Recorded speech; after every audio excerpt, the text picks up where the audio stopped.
नमस्कार, जय हिंद दोस्तों। मैं यहाँ पर सादृश्यता परीक्षण एनोलॉजी टेस्ट से रिलेटेड पहले भी एक वीडियो मैंने बनाया था। मैं इसमें थोड़ा साइंस से रिलेटेड जिस टाइप के परीक्षाओं में आते हैं और हमारा उद्देश्य है कि आप एक के साथ 2 या 3 जो भी बनते हैं अपनी तरफ से मैं बताने की कोशिश कर रहा हूँ ताकि आपको भी ये याद होते चले। और यदि आप ध्यान से देखेंगे तो आपको इसमें से बहुत सारे क्वेश्चंस बनने लगेंगे और 1 या 2 बार आप रिपीट करके देखेंगे तो जल्दी से आपको याद भी हो जाएंगे। आपको ज्यादा मेहनत करने की जरूरत नहीं पड़ेगी।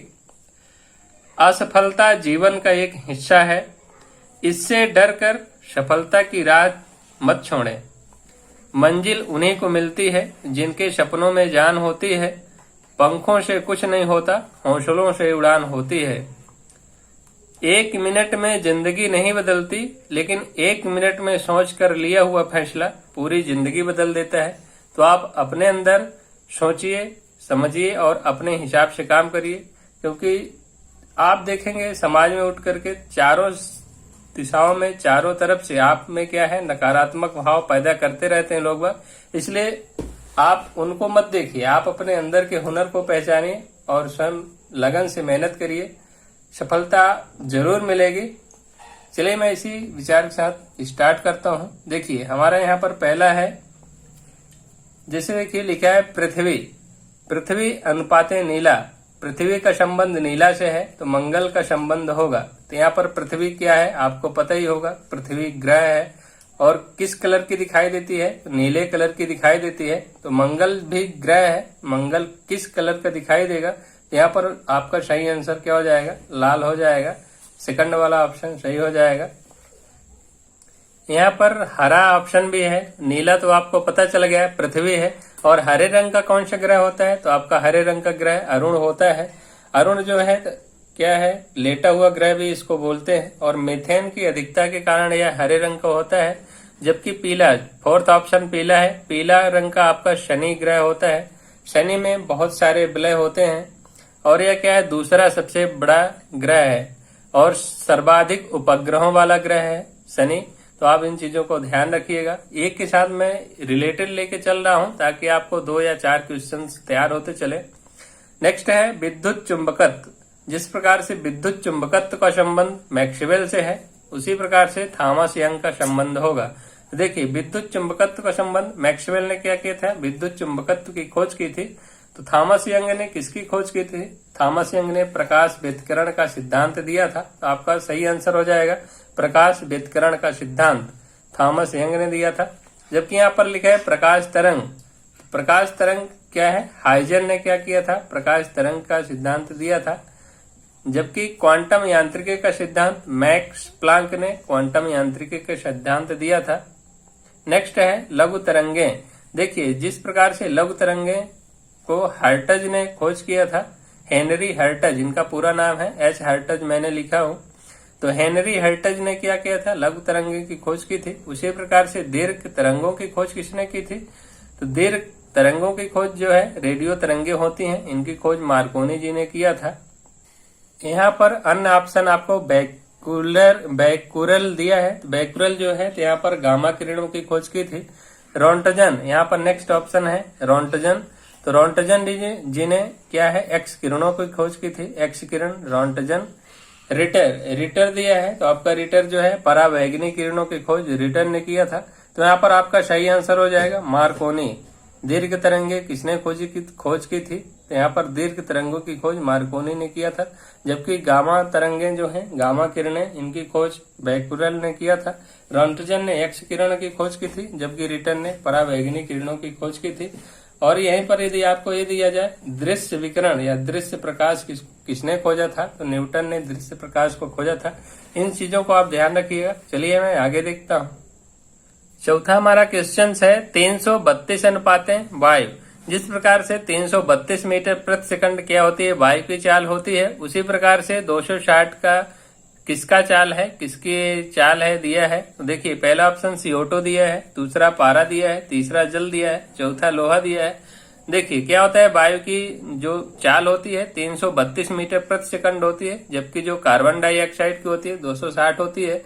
यहाँ पर आपका फर्स्ट ऑप्शन सही हो जाएगा। CO2 क्या है, इसकी चाल 260 मीटर प्रति सेकंड है। जबकि यहाँ पर पारा भी दिया है, तो आपका पारे का जो होता है 1450 मीटर प्रति सेकंड होती है। और जल दिया है नेक्स्ट, जल का होता है 1493। मैं यहाँ पर लिख देता हूँ ताकि ध्यान रहे आपको। 1450 किसका होता है? पारे का होता है। ध्वनि जो पारे की चाल होती है 1450 मीटर प्रति सेकंड होता है। और जल का होता है 1493। जबकि लोहे में होती है 5153, 5130। तो 5130 क्या होता है? लोहे में इसकी चाल होती है। जिस प्रकार से वायु की चाल होती है 332। तो आप इसको ध्यान रखिएगा। नेक्स्ट दिया है मिसाइल। मिसाइल का क्या है? यहाँ पर ध्वनि की जो तीव्रता मापी जाती है, तो क्या है, मिसाइल की जो ध्वनि होती है 180 डेसिबल की होती है। तो यहीं पर साधारण बातचीत की कितने डेसिबल की होती है? तो आपके साधारण बातचीत का जो होता है 30 से 40 डेसिबल की होती है ध्वनि। इसको हम जब भी नॉर्मल बात करते हैं 30 से 40 डेसिबल होता है। 90 से, और यहाँ पर 100 दिया है। तो जो आपके ट्रैक्टर होते हैं, ट्रैक्टर ट्रक हो गए जैसे रोडों पे चलते हैं, तो ये क्या है, 90 से 100 के बीच आपके ट्रैक्टर आएंगे और आपका जो ट्रक आएगा। 50 से 60 में क्या है, जब हम जोर से किसी को बुलाते हैं या पुकारते हैं। 50 से 60 क्या है, जोर से जब बात करते हैं 50 से 60 डेसिबल की बात होती है। साधारण बातचीत क्या होती है 30 से 40 डेसिबल की होती है। इसको आप ध्यान रखिएगा। नेक्स्ट क्वेश्चन है मेसान कण। मेसान कण की खोज एच युकावा ने किया था। यहाँ पर एच युकावा मेसान की खोज की थी। उसी प्रकार से विद्युत बल्ब की खोज किसने किया था? कुछ भाई लोग होंगे जिनको ये याद होगा, अच्छे से उनको आता होगा, सोच रहे होंगे क्या ये बता रहे हैं। फिर भी हमारा एक, मैं सोच रहा हूँ कि एक के साथ आपको 2 या 3 जो भी है हमसे बन रहा है वो आपको बताता चलूं ताकि आपको भी याद हो जाए। देखिए मेसान कण की क्या है, एच युकावा ने इसकी खोज किया था। तो विद्युत बल्ब की खोज किसने किया था? थॉमस एल्वा एडिसन ने इसकी खोज किया था। एल्वा एडिसन इसका सही आंसर हो जाएगा। विद्युत बल्ब का संबंध एल्वा एडिसन से हो जाएगा। जबकि सीवी रमन, यहाँ पर सीवी रमन जो है भारतीय वैज्ञानिक हैं, इन्होंने रमन प्रभाव की खोज की थी। नेक्स्ट ऑप्शन दिया है कॉपरनिक्स। कॉपरनिक्स ने क्या किया था? ग्रहों के बारे में जो भी गति के नियम दिए थे, ग्रहों के संबंधित चालों को दिया था कॉपरनिक्स ने। नेक्स्ट क्वेश्चन है पास्कल। देखिए पास्कल अनुपात में क्या लिखा है? दाब लिखा है। पास्कल की इकाई क्या होती है? दाब होती है। उसी प्रकार से कैंडिला की इकाई क्या होती है? ज्योति तीव्रता होती है। मैंने यहाँ पर लिख दिया, तो आप इसको ध्यान रखिएगा। पास्कल क्या है? दाब की इकाई है। कैंडिला की इकाई क्या होती है? ज्योति तीव्रता जो है कैंडिला की इकाई होती है।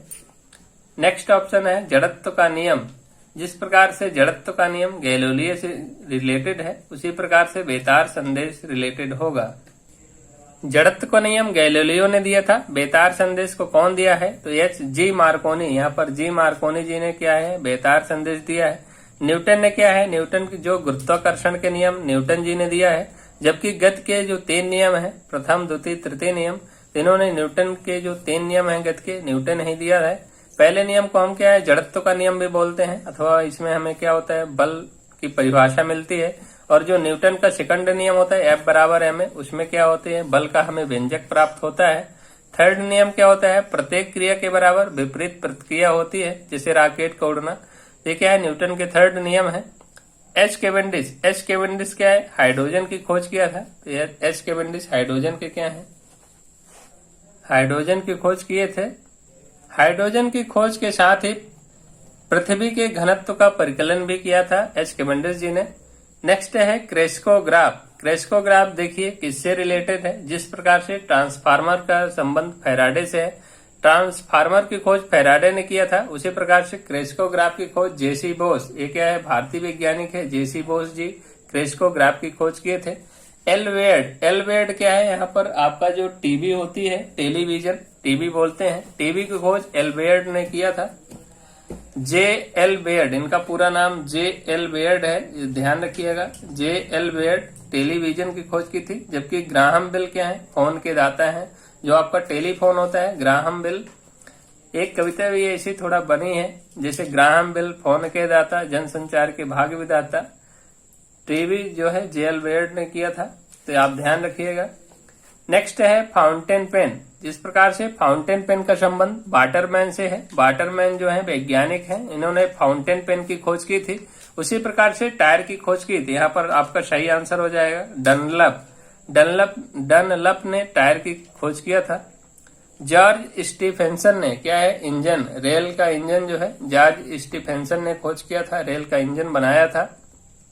फ्रैंकलिन, नेक्स्ट ऑप्शन आपका दिया है फ्रैंकलिन। फ्रैंकलिन ने क्या है तड़ित चालक जो है तड़ित चालक की खोज फ्रैंकलिन ने किया था। तो आप इसको ध्यान रखिएगा, एक दो बार आप इसको रिपीट करके देखेंगे तो आपको पूरे सारे याद हो जाएंगे। आपको 10-15 मिनट की वीडियो में बहुत सारे याद हो सकते हैं। मेरा यही उद्देश्य है कि आपको ज्यादा से ज्यादा दे सकूं।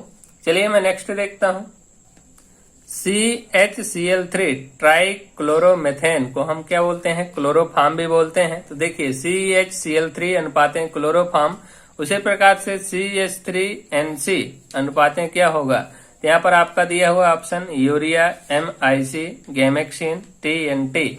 देखिए पहला ऑप्शन जो यूरिया दिया है ये क्या है, प्रथम प्रायोगिक प्रयोगशाला में बनाया गया हुआ ये क्या है तत्व है यूरिया, बोहलर ने इसको बनाया था। नेक्स्ट ऑप्शन है MIC, मेथाइल आइसोसाइनेट। तो जो आपका मेथाइल आइसोसाइनेट है, जहां भी आपका NC मिलेगा तो यहाँ पर इसको आइसो बोलते हैं, मेथाइल आइसोसाइनेट आपका सही आंसर हो जाएगा। CH3NC किसका है, MIC का है। गैमेक्सिन, गैमेक्सिन क्या होता है, बेंजीन का होता है। तो बेंजीन को आप गैमेक्सिन भी बोलते हैं। आपको सबको पता होगा बेंजीन का सूत्र C6H6 होता है। TNT, ट्राई नाइट्रोटाइलोइन, इसका पूरा नाम होता है TNT का, ट्राई नाइट्रोटाइलोइन। नेक्स्ट ऑप्शन है पायरिन, जिस प्रकार से पायरिन का संबंध CCl4 से है उसी प्रकार से CnH2n का संबंध होगा। देखिए टेट्राक्लोरोमेथेन, टेट्राक्लोरोमेथेन को पायरिन बोलते हैं। उसी प्रकार से CnH2n क्या होता है, एल्केन का ये फार्मूला होता है, सामान्य सूत्र होता है एल्केन का। एल्केन का CnH2n+2 होता है, जबकि ईथर का O लगा रहता है जिसमें, उसको ईथर बोलते हैं। नेक्स्ट है देखिए एल्कोहल में क्या है, ऑल जुड़ा रहता है, OH जुड़ा रहता है एल्केन ग्रुप में। नेक्स्ट है यूरिया, यूरिया क्या संबंध बोहलर से है, जिसको मैंने बताया पहला तत्व है, पहला यौगिक है जिसको बनाया गया था प्रयोगशाला में 1828 में बोहलर जी ने बनाया था। उसी प्रकार से लीविंग का संबंध है 1831 में, लीविंग ने किसको बनाया है, इसको आपको याद पता करना है। तो आपके ऑप्शन यहाँ पर दिए हुए हैं क्लोरोफार्म, फार्मेलिन, फार्मिक अम्ल। तो देखिए जिस प्रकार से यूरिया का संबंध बोहलर से है उसी प्रकार से लीविंग का संबंध क्या हो जाएगा, क्लोरोफार्म से हो जाएगा। नेक्स्ट ऑप्शन दिया है फार्मेलिन। क्लोरोफार्म का उपयोग क्या है, निश्चेतक के रूप में करते हैं। क्या इसको सूंघ लेने से बेहोशी आ जाती है, तो ज्यादातर इसका उपयोग प्रयोगशाला में बेहोशी के रूप में किया जाता है। इसका सूत्र आपको मैं बताया हूं, ऊपर लिखा है CHCl3, ये क्लोरोफार्म होता है। फार्मेलिन, फार्मेलिन क्या होता है, 40% जलीय विलयन, जो फार्मिक अम्ल का 40% जलीय विलयन फार्मेलिन कहलाता है। फार्मिक अम्ल क्या है, लाल चींटियों में पाया जाता है। इसका फार्मूला मैं लिख देता हूँ, HCOOH को हम फार्मिक एसिड बोलते हैं, फार्मिक अम्ल बोलते हैं। जो भी बिच्छू हो गई, चींटी हो गई, लाल चींटियां, लाल चींटी का नाम फार्मिका था, उसी के नाम पर इसका नाम अम्ल जो है फार्मिक अम्ल बना। तो आप ध्यान रखिएगा फार्मिक अम्ल किसमें पाया जाता है, तो लाल चींटियों में पाया जाता है। चलिए हम नेक्स्ट देखते हैं कैलोमल। कैलोमल का संबंध Hg2Cl2 से है। जिस प्रकार से कैलोमल का संबंध इससे है तो उसी प्रकार से Pb3O4 का संबंध होगा। देखिए कैलोमल को आप क्या बोलते हैं, इसका नाम साइंटिफिक नेम, इसको जैसे रासायनिक नाम इसका कैलोमल का मर्क्यूरस क्लोराइड है, उसी प्रकार से Pb3 लेड पराक्साइड होता है। लेड पराक्साइड किसको बोलते हैं, तो लाल सिंदूर जो होता है तो उसको हम लेड पराक्साइड बोलते हैं। गैलेना, गैलेना ऑप्शन आपका दिया हुआ है यहाँ पर, तो गैलेना लेड सल्फाइड क्या होता है, गैलेना कहलाता है। जबकि भारी जल का सूत्र D2O होता है, जो कि हाइड्रोजन का समस्थानिक होता है। D2O भारी जल का सूत्र होता है। गैलेना क्या होता है, लेड PbS, लेड सल्फाइड को गैलेना बोलते हैं। मार्स गैस, यहाँ पर मेथेन जो होती है, मेथेन को मार्स गैस बोलते हैं। इसको प्राकृतिक, इसमें मेथेन की मात्रा अधिक रहती है, जिसमें CNG गैस होती है उसमें मेथेन पाई जाती है। LPG में क्या होता है, प्रोपेन ब्यूटेन की मात्रा होती है। नेक्स्ट ऑप्शन दिया आपका पीतल। पीतल में क्या है, कॉपर जिंक पाया जाता है। उसी प्रकार से कांसे में क्या पाया जाएगा, कॉपर और जिंक का मिश्रण क्या है, पीतल कहलाता है। तो कांसा का मिश्रण क्या कहलाएगा, कॉपर और टिन। कॉपर और टिन का मिश्रण क्या कहलाता है, कांसा कहलाता है। इस चीज को आप ध्यान रखिएगा। तो यहाँ पर कांसा का सूत्र आपका Cu क्या है, कापर है, प्लस Sn क्या है, टिन है। कापर और टिन का मिश्रण कांसा कहलाता है। कापर और एल्यूमिनियम का मिश्रण कृत्रिम सोना कहलाता है, जबकि एल्यूमिनियम और मैग्नीशियम का मिश्रण मैग्नेलियम कहलाता है, मैग्नेलियम बोलते हैं। जबकि कापर और निकल का मिश्रण कॉन्सनटेंटन बोलते हैं, कॉन्सनटेंटन कापर और निकल का मिश्रण को बोलते हैं। चलिए मैं नेक्स्ट देखता हूं। COCl2 का संबंध फास्जीन से है, तो उसी प्रकार से CaOCl2 का संबंध होगा। देखिए जिस प्रकार से COCl2 डाइक्लोरो, यहाँ पर इसे फास्जीन बोलते हैं। कार्बोनिल क्लोराइड भी इसको बोलते हैं, फास्जीन को कार्बोनिल क्लोराइड इसका रासायनिक नाम होता है। उसी प्रकार से कैल्शियम ऑक्सी डाइक्लोराइड क्या होता है, विरंजक चूर्ण होता है। तो आपका CaOCl2 विरंजक चूर्ण हो जाएगा। मिल्क ऑफ मैग्नीशिया किसको बोलते हैं, तो मैग्नीशियम हाइड्रोक्साइड MgOH का whole twice milk of magnesia कहलाता है। यह क्या है, पेट की अम्लता दूर करने के लिए दिया जाता है। नेक्स्ट ऑप्शन है कास्टिक सोडा। देखिए जिस प्रकार से कास्टिक सोडा का संबंध NaOH से है, उसी प्रकार से चिली साल्ट पीटर का संबंध होगा। तो यहाँ पर आपका second option NaNO3 sodium nitrate को चिली साल्ट पीटर बोलते हैं। NaHCO3 सोडियम बाई कार्बोनेट इसको खाने का सोडा बोलते हैं। Na2B4O7 10H2 इसको बोरेक्स बोलते हैं, बोरेक्स का सूत्र होता है। नेक्स्ट क्वेश्चन है, जिस प्रकार से एल्यूमिनियम का ऑक्साइड क्या है, बॉक्साइड है। एल्यूमिनियम का अयस्क पूछेगा तो बॉक्साइड है। उसी प्रकार से कार्नेलाइट किसका अयस्क है, तो आपका यहाँ पर सही ऑप्शन मैग्नीशियम का अयस्क क्या हो जाएगा, कार्नेलाइट हो जाएगा। सोडियम के अयस्क जैसे देखिए, सोडियम के अयस्क sodium chloride, sodium carbonate, sodium nitrate जिसको चिली साल्ट पीटर बोलते हैं, सोडियम सल्फेट, बोरेक्स ये क्या है, सोडियम के अयस्क हो गए। पोटेशियम के अयस्क potassium chloride, potassium carbonate, potassium nitrate ये सब क्या है, पोटेशियम के अयस्क हैं। और कैल्शियम आपका दिया हुआ है, तो कैल्शियम का जैसे जिप्सम हो गया, कैल्शियम कार्बोनेट हो गया, ये सब क्या है, कैल्शियम के अयस्क होते हैं। और नेक्स्ट क्वेश्चन है, 118 अनुपातें तत्व हैं, समानुपातें 98 क्या होगा। देखिए 118 क्या है, हमारे टोटल आवर्त सारणी में जो मोसले जी ने दिया है, तो 118 तत्व हैं। 98 क्या है, 98 जो है प्राकृतिक तत्व हैं। कृत्रिम तत्व कितने हैं, तो 118 में से 98 घटा देंगे तो आप 20 तत्व जो आपको मिलेंगे, 20 तत्व क्या है, कृत्रिम तत्व हो जाएंगे। तो इस चीज को आप ध्यान रखिएगा। चलिए मैं नेक्स्ट क्वेश्चन देखता हूं। कृत्रिम तत्वों की संख्या कितनी है, तो 20 है। मैं आपको यहाँ पर बता दिया हूं। देखिए पृथ्वी में सबसे अधिक पाया जाने वाला धातु तत्व कौन सा है। पृथ्वी में जब धातु तत्व बोलेगा तो एल्यूमिनियम हो जाएगा आपका। सबसे हल्का तत्व कौन सा है, तो पृथ्वी में सबसे हल्का तत्व हाइड्रोजन है। सबसे भारी तत्व ऑस्मियम है। जबकि धातु पूछेगा तो सबसे हल्की धातु कौन सी है, तो सबसे हल्की धातु लिथियम हो जाएगी। जबकि सबसे भारी तत्व है ओशियम, सबसे भारी भी है और सबसे भारी धातु भी है, ओशियम ही है। सबसे हल्का धातु तत्व यहाँ पर लिथियम मैंने लिख दिया हूं यहाँ पर। द्रव धातु तत्व है, द्रव धातु की बोलेगा तो आपका मरकरी हो जाएगा। लेकिन जब द्रव अधातु तत्व बोलेगा तो यहाँ पर ब्रोमीन हो जाएगा। विद्युत का सबसे अच्छा सुचालक तत्व, आपका विद्युत का सबसे अच्छा सुचालक तत्व Ag जिसको चांदी बोलते हैं, सिल्वर हो जाएगा। दोस्तों आपको यह वीडियो कैसे लगी आप कमेंट करके बताइएगा। यदि अच्छा लगी हो तो हमारे चैनल को सब्सक्राइब करिएगा, दोस्तों के साथ शेयर करिएगा जो भी तैयारी कर रहे हैं हमारे भाई बहन, ताकि उनका भी लक्ष्य पूरा हो सके।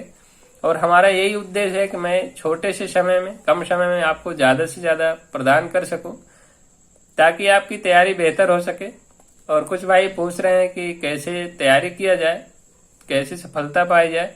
तो आप क्या है, अपने अंदर के हुनर को पहचानिए कि हम ये कर सकते हैं। आप दूसरे का जो है उदाहरण लेके मत चलिए कि वो क्या किया, क्या कर रहा है वर्तमान में, इससे आपके ऊपर कोई फर्क नहीं पड़ता। आप क्या कर रहे हैं, बस ये आपको ध्यान लेके चलना है। जो भी समय मिले तो आप पढ़ाई में ध्यान दीजिए, अपना टाइम का मैनेजमेंट करिए। 24 घंटे में आप भले ही 2 घंटे पढ़िए, पर मन लगा के पढ़िए। 2 घंटे में जितना आपसे कवर हो सके तो उतना मन लगा के पढ़िए। यही सब सफलता के राज होते हैं।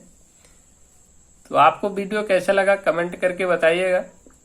जय हिंद, वंदे मातरम।